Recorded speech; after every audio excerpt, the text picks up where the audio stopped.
Hello to everyone, welcome to my channel तेरा मेरा maths. आज का टॉपिक वेन डायग्राम है। ये सेट की मेरी थर्ड वीडियो है। इससे पहले सेट के रिगार्डिंग मैंने 2 वीडियोस अपलोड कर रखी है। चैप्टर कंटिन्यूटी में चल रहा है। तो आज का टॉपिक इम्पॉर्टेंट है, इंटरेस्टिंग है। डायग्राम्स की हेल्प से हम किस तरह का से सेट को ड्रॉ करेंगे वो मैं आपको बताने वाली हूँ। ईजी वे से बताऊँगी, सारे डाउट्स क्लियर होने वाले हैं आपके।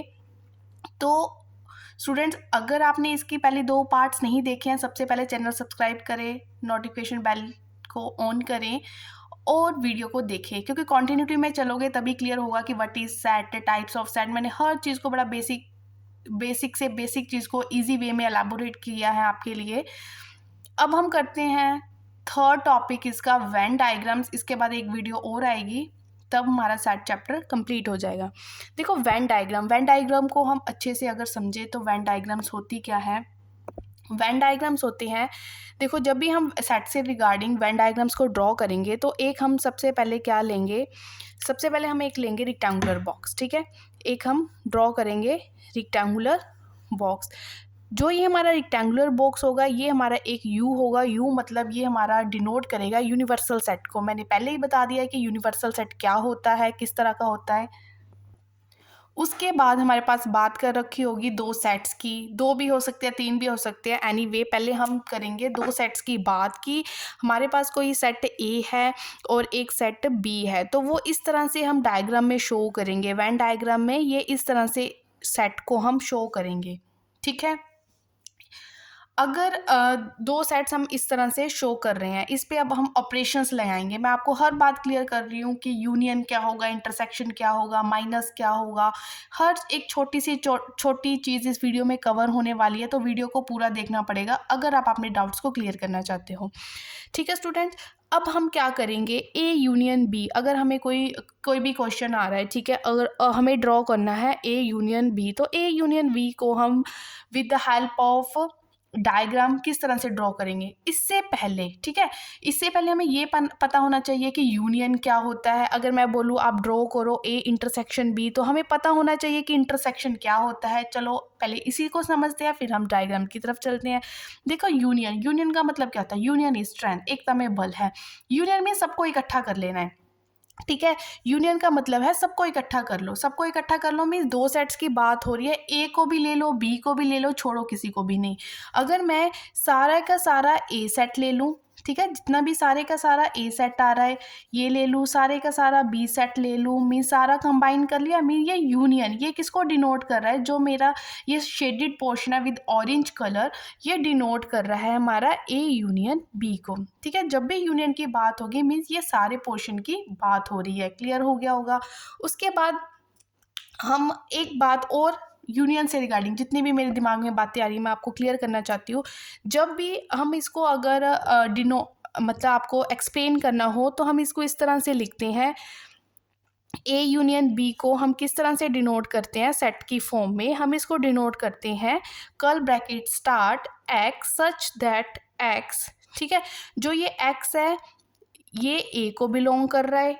ठीक है, और एक्स बिलोंग्स टू बी। सबसे अच्छी बात जो मैं बताने वाली हूँ यहाँ पे वो है और। जब भी हम और की बात कर रहे हैं, ठीक है, और की बात हो रही है, और डिनोट करता है यू को। ठीक है स्टूडेंट्स, याद रखना है कि जो हमारा और वर्ड होता है जब भी हम सेट की बात करेंगे तो और डिनोट करेगा यू को। मतलब x belongs to A, x belongs to B, मतलब बीच में है और, तो ये डिनोट कर रहा है ए यूनियन बी को। इतनी सी बात थी, अच्छे से इस पे फोकस करें। तो हर बात पे फोकस करोगे तो चैप्टर तो आपका क्लियर होगा ही होगा। इसी तरह से अब हम बात करते हैं इंटरसेक्शन की। इंटरसेक्शन का मतलब क्या होता है, इंटरसेक्ट करना। ठीक है, अगर कोई चीज़ दो मैंने ऐसे लाइंस ड्रॉ कर ली, फॉर एग्जांपल जर्नल सी बात है कि अगर मैंने 2 लाइंस ड्रॉ कर ली, यहाँ पे ये 2 लाइंस आपस में इंटरसेक्ट कर रही है, काट रही है, जिस पॉइंट पे ये काट रही है वो पॉइंट आ रहा है कॉमन। तो इंटरसेक्शन का सिंबल इस तरह से उल्टा यू इन्वर्टेड यू करके होता है, ये इंटरसेक्शन को डिनोट करता है। ठीक है, यहाँ पे बात हो रही है इंटरसेक्शन की। यू से हम उल्टा यू इन्वर्टेड यू से इसको डिनोट करते हैं। जब भी इंटरसेक्शन की बात होगी तो मतलब कॉमन। ठीक है, तो हमारे माइंड में आना चाहिए कॉमन। जब यूनियन की बात हो रही है तो माइंड में आना चाहिए होल, सारा, ए भी सारा, बी भी सारा, इकट्ठा कर दो, जो सेट बनेगा इकट्ठा करके वो हमारा ए यूनियन बी होगा। अब इसमें ए इंटरसेक्शन बी की बात हो रही है स्टूडेंट्स, तो किसकी बात हो रही है? जो ए और बी में कॉमन आ रहा है वो चीज़ें लिख दो, वो लिखने के बाद जो सेट बनेगा उसको हम बोलेंगे ए इंटरसेक्शन बी। इसी तरह से ए इंटरसेक्शन बी को भी मैं आपको बताती हूँ कि वेन डायग्राम की हेल्प से आप इसको किस तरह से डिनोट करोगे। देखो, वेन डायग्राम की हेल्प से आप ए इंटरसेक्शन बी को किस तरह से डिनोट करोगे। ये मेरा यूनिवर्सल सेट आ गया। इंटरसेक्शन मतलब ए और बी में जो हिस्सा कॉमन आ रहा है, तो आप डायग्राम देख के बता सकते हो कि ए और बी का कॉमन हिस्सा कौन सा है, ये वाला। तो ये चीज़ जो है ये डिनोट कर रही है ए इंटरसेक्शन बी को। अब अगर मैंने आपको बोलूँ कि इसको आप सेट की फॉर्म में लिखे तो आप इसको किस तरह से डिनोट करोगे ए इंटरसेक्शन बी को। जिस तरह से मैंने बोला कि और डिनोट करता है हमारा यूनियन के लिए, उसी तरह एंड डिनोट करता है इंटरसेक्शन के लिए। तो ए इंटरसेक्शन बी को आप लिखोगे x such that x belongs to A and वे एक्स बिलोंग कर रहा है बी को। तो एंड डिनोट करता है इंटरसेक्शन को। क्लियर हो गया होगा कि A union B, A intersection B को आप किस तरह से लिखते हो और उसकी वेन डायग्राम किस तरह से होती है। अब हम बात करते हैं डिसजॉइंट सेट्स। अगर मेरे पास कोई सेट्स डिसजॉइंट सेट्स है, अगर आपने उसको डिनोट करना है with the help of Venn diagram. Disjoint का मतलब कि जिसमें नथिंग कॉमन, कुछ भी कॉमन नहीं आ रहा है, वो हमारा होता है डिसजॉइंट सेट। मतलब एक सेट मेरा ए है, एक सेट बी है, ए और बी का आपस में कोई लेना देना नहीं है। तो इस तरह से अगर आपको वेन डायग्राम दिखती है, it means both the sets are disjoint set, nothing common with each other. Okay, अगली बात मोस्ट इंपॉर्टेंट जहाँ पे स्टूडेंट्स गलती करते हैं, ठीक है। 3 बातें हमने डिस्कस कर ली है कि यूनियन ऑफ सेट्स क्या होता है, इंटरसेक्शन ऑफ सेट्स क्या होता है। पहले हम बिल्कुल थ्योरी वाला पोर्शन पढ़ रहे हैं, ठीक है। क्वेश्चन तो बाद की बात है अगर हमें बेसिक क्लियर होगा। तीसरा मैंने बताया कि वेन डायग्राम की हेल्प से आप डिसजॉइंट सेट्स को किस तरह से लिखोगे। अब मैं जो बात बताने वाली हूँ नेक्स्ट वो है, ठीक है। नेक्स्ट टॉपिक पे जाने से पहले एक बार मैं आपसे बोलना चाहूँगी कि अगर आप इस चैनल पे नए हैं और आपको इसका कंटेंट अच्छा लग रहा है, आपको चीज़ें समझ आ रही है, कुछ सीख रहे हो, तो उसके लिए चैनल को सब्सक्राइब कर ले। देखो, लाइक तो बनता है फॉर मोटिवेशन। अगर आप चाहते हैं अपनी वीडियो को शेयर करना तो आप शेयर भी कर सकते हो। नेक्स्ट मैं जो आपसे नेक्स्ट टॉपिक जो की ओर मैं जाना चाहूँगी वो है मेरा डिफरेंस ऑफ सेट्स, ठीक है। इसको ड्रॉ करने में हम बहुत गलती कर देते हैं कि डिफरेंस ऑफ सेट्स क्या ये होता है, with the help of Venn diagram हम इसे किस तरह से ड्रॉ करते हैं। देखो स्टूडेंट, डिफरेंस ऑफ सेट्स का मतलब है, डिफरेंस का मतलब हमें पता है माइनस होता है, ठीक है। छोटी क्लासेस से हम पढ़ते आ रहे हैं कि डिफरेंस का मतलब क्या होता है, माइनस। इसमें क्या होगा, a माइनस बी, जैसे मुझे ड्रॉ करना है a माइनस बी, ठीक है। ये मेरा सेट a है, ये मेरा सेट क्या है, b है। तो आप इसको कैसे ड्रॉ करोगे? डिफरेंस ऑफ सेट्स का मतलब है कि a में से जो a है उसमें b का कोई काम नहीं है, उसमें से b क्या हो रहा है, माइनस हो रहा है। हम वो पोर्शन लेंगे a का, वो पोर्शन जिसमें b ना हो। तो देखो, ये वाला पोर्शन है, ये वाला यहाँ से यहाँ तक, देखो b नहीं चाहिए, मतलब ये हमने एक्सक्लूड कर दिया क्योंकि इसमें तो b का हिस्सा भी है, ये कॉमन आ रहा है ना दोनों में, तो ये नहीं चाहिए। सिर्फ हमें a माइनस बी का मतलब है अकेला ओनली a, ठीक है, जिसमें b ना हो, हमें b नहीं देखना है वहाँ पे।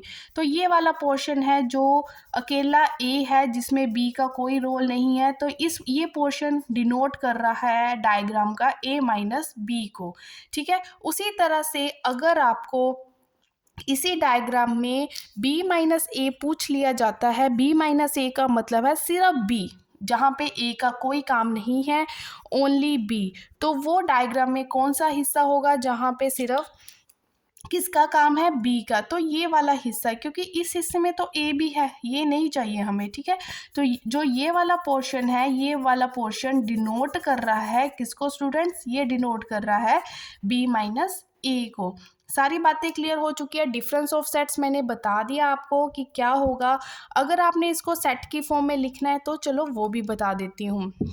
अगर हमें a माइनस बी को सेट की फॉर्म में लिखना है तो सेट मतलब कर्ल ब्रैकेट्स के अंदर लिखा जाएगा। a माइनस बी मतलब a है, b का वहाँ पे कोई काम नहीं है।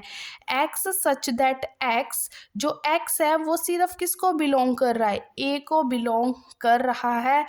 एंड जो x है वो डजंट बिलोंग्स टू b, वो b को बिलोंग नहीं कर रहा। तो स्टूडेंट इस तरह से लिखा जाएगा, ठीक है। तो b माइनस ए भी मैंने आपको क्लियर कर दिया कि क्या होगा।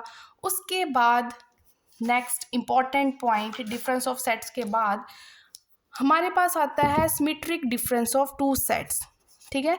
अगला आता है symmetric difference of two sets. अगर आपने इसका फर्स्ट पहली वाली वीडियो स्टूडेंट्स नहीं देखी है तो डिस्क्रिप्शन बॉक्स में उसका लिंक होगा, प्लेलिस्ट भी होगी, वहाँ पे जाके आप जितनी भी मैंने अब तक की वीडियोस अपलोड कर रखी है आप वहाँ पे जाके देख सकते हो। देखो सिमेट्रिक डिफरेंस क्या होता है, पहले मैं आपको बताना चाहूँगी कि अगर मैंने ए और बी दो सेट्स है मेरे पास, ठीक है, मैंने इसका सिमेट्रिक डिफरेंस लेना है तो इस तरह से डिनोट करेंगे। बीच में ऐसे ट्राइंगल का साइन होगा, ठीक है, तो ये ट्राइंगल का साइन डिनोट करता है सिमेट्रिक डिफरेंस को, ठीक है। और आप इसको कैसे लिख सकते हो, ठीक है, ये किसके बराबर होता है, symmetric difference of A and B is equal to मतलब ए माइनस बी, अच्छे से देखें, A minus B union B minus A, जो हम ऊपर डिस्कस कर चुके हैं। मैं आपको वेन डायग्राम की हेल्प से क्लियर करती हूँ कि सिमेट्रिक डिफरेंस क्या होता है। जैसे मेरे पास ये एक यूनिवर्सल सेट है, उसके बीच में मेरे पास ये दो सेट्स हैं, ठीक है, ये ए है ये बी है। तो a माइनस बी वाला पोर्शन था ये वाला, ठीक है, ये था a माइनस बी वाला पोर्शन, ये किसको डिनोट कर रहा है, a माइनस बी को। और b माइनस ए वाला पोर्शन था ये वाला, ठीक है, ये डिनोट कर रहा है b माइनस ए को। इन दोनों को इकट्ठा करके लिख दो, ठीक है, तो उसका यूनियन जब ले लेंगे तो वो बनेगा सिमेट्रिक डिफरेंस, ठीक है। तो इसका जो मतलब क्वेश्चंस है वो करोगे तो ज़्यादा क्लियर होगा। मैं बार बार बोल रही हूँ, पहले बेसिक क्लियर कर लो क्वेश्चंस, तो फिर खुद आ ही जाएंगे अगर हमारा बेसिक क्लियर है। तो नेक्स्ट हम देखेंगे अब स्टूडेंट्स, नेक्स्ट जो हम देखेंगे वो है complement of set. Complement of set क्या होता है, देखिए मैं इसको आपको एग्जांपल की हेल्प से क्लियर करना चाहूँगी कि कॉम्प्लीमेंट ऑफ सेट क्या होता है। एग्जांपल देख ले, मेरे पास एक है यूनिवर्सल सेट, यूनिवर्सल सेट है मेरे पास जिसमें एलिमेंट्स है 1 3 5 एंड 7, ठीक है। और एक मेरे पास है ए सेट, जो ए सेट है वो 1 एंड 3। देखो 1 एंड 3 यूनिवर्सल सेट तो वही होता है ना जिसमें सारे सबसेट सारे सेट कंटेन हो। तो इसका मतलब ये है कि जो हमारा ए है वो किस में आ रहा है, यू में आ रहा है। अब मुझे फाइंड आउट करना है complement of set. Complement of set को आप इस तरह से भी डिनोट कर सकते हो या ए का डैश इस तरह से लिखा हो, इसका मतलब ए का कॉम्प्लीमेंट। ए का कॉम्प्लीमेंट अब आप कैसे निकालोगे, इसका मतलब ए का कॉम्प्लीमेंट मीन्स आप यूनिवर्सल सेट को देखोगे, यूनिवर्सल सेट में जो जो ए के एलिमेंट्स है जैसे 1 और 3 ए के एलिमेंट्स है, आपको वो नहीं लिखने हैं, ठीक है, वो काट दिए, ठीक है। कॉम्प्लीमेंट का मतलब ए का कॉम्प्लीमेंट मीन्स ए के अलावा बाकी, ठीक है, इसका मतलब ये आप समझ सकते हो। तो जो बचे क्या 5 और 7, तो वो ए कॉम्प्लीमेंट बन गया। ए कॉम्प्लीमेंट को अगर मैंने आपको वही with the help of Venn diagram समझाना हो तो किस तरह से मैं आपको क्लियर करूँगी कि ये मेरा एक यूनिवर्सल सेट है और सिर्फ एक सेट की बात हो रही है ए सेट की, ठीक है। अब मुझे इसका कॉम्प्लीमेंट फाइंड आउट करना है। ए का कॉम्प्लीमेंट मतलब ए के अलावा बाकी सारा यूनिवर्सल सेट, ए के अलावा बाकी सारा मतलब ए नहीं आएगा, ये सारा जो बाकी मैं ये शेडेड पोर्शन आपको बता रही हूँ ये सारा किसको डिनोट कर रहा है, ये सारा पोर्शन डिनोट कर रहा है ए कॉम्प्लीमेंट को। आई थिंक ये भी आपको क्लियर हो गया होगा कि व्हाट इज़ ए कॉम्प्लीमेंट। उसके बाद मैं आपको कुछ रिजल्ट्स बता देती हूँ, ठीक है। रिजल्ट्स बताने के बाद जो क्वेश्चंस होंगे वो मेरी नेक्स्ट वीडियो में आएंगे। आज इस वीडियो में हम सारा बेसिक कर रहे हैं। फर्स्ट जो स्टैंडर्ड रिजल्ट है वो आपको देखना है कि जो u का कॉम्प्लीमेंट होता है वो क्या होता है, 5 होता है, और जो 5 का कॉम्प्लीमेंट होता है हमारे पास वो होता है u, ठीक है। देखो यू का कॉम्प्लीमेंट फाई आपको क्लियर हुआ कि जैसे मेरे पास ये यू है, यू के ये होते हैं मेरे पास उसके सेट्स, कोई दो सेट्स जो यू में ही कंटेन होते हैं, ठीक है। यू का कॉम्प्लीमेंट में यू के अलावा मीन्स इसके बाहर, ठीक है, इसके अलावा, अलावा तो कुछ नहीं है, फाई है, नथिंग, ठीक है। जो भी बात हो रही है वो तो इसी के अंदर होनी है, अगर ये नहीं तो कुछ नहीं, मीन्स फाई। तो फाई का कॉम्प्लीमेंट मीन्स सारा यू आ जाएगा। अगर मैं ए सेट का कॉम्प्लीमेंट लूँ और उसका फिर से कॉम्प्लीमेंट लूँ, मतलब अगर किसी सेट का डबल कॉम्प्लीमेंट लिया जाता है तो वो क्या होता है, अगेन वो सेट ही होता है। उसके बाद फोर्थ जो रिजल्ट है आपको ध्यान में रखना है, अगर ए और ए कॉम्प्लीमेंट का मैं यूनियन कर लेती हूँ, ठीक है, ए और ए कॉम्प्लीमेंट का यूनियन क्या होगा, यूनिवर्सल सेट होगा। स्टूडेंट इस बात को मैं आपका क्लियर करना चाहूँगी with the help of Venn diagram कि ए यूनियन, जैसे मेरे पास ये यूनिवर्सल सेट है, ये यूनिवर्सल सेट है और ये मेरे पास क्या है, ए है, और ए सारा ए से बाहर वाला जो है वो ए कॉम्प्लीमेंट है। इन दोनों का यूनियन करोगे, ये पोर्शन भी ले रहे हो बाकी बाहर वाला भी ले रहे हो, तो वो क्या बन रहा है, वो पूरा यू ही तो बन रहा है ना। तो ए कोई सेट और उसका कॉम्प्लीमेंट जब आप उसका यूनियन करते हो वो फिर से क्या बनता है, यूनिवर्सल सेट बनता है। इसी तरह से अगर ए और ए कॉम्प्लीमेंट का आप इंटरसेक्शन लेते हो तो वो हमारे पास क्या बनता है, फाई। इसको भी ध्यान से देख लो, बिल्कुल कॉमन सी बात है कि समझने वाली है। डायग्राम देखो, ठीक है। आई एम सॉरी, मुझे एक सेट लेना था, मैं फिर से ड्रॉ कर देती हूँ इसको। तो मेरे पास ये यूनिवर्सल सेट है, तो ये कोई मेरे पास ए सेट है, ये मैंने बोला ये बाहर वाला सारा क्या है, ए कॉम्प्लीमेंट है। देखो ये रहा ए बाहर वाला, ए कॉम्प्लीमेंट, कुछ तो कॉमन आ ही नहीं रहा, मुझे तो कॉमन चाहिए था ना। तो ए और उसके कॉम्प्लीमेंट में अगर आप कॉमन निकालने की कोशिश करोगे तो वो कुछ नहीं आएगा, मीन्स वो फाई है। अगर यूनियन करोगे तो यूनिवर्सल सेट आ जाएगा। आई थिंक ये आपको स्टूडेंट्स क्लियर हो गया होगा कुछ स्टैंडर्ड रिजल्ट्स।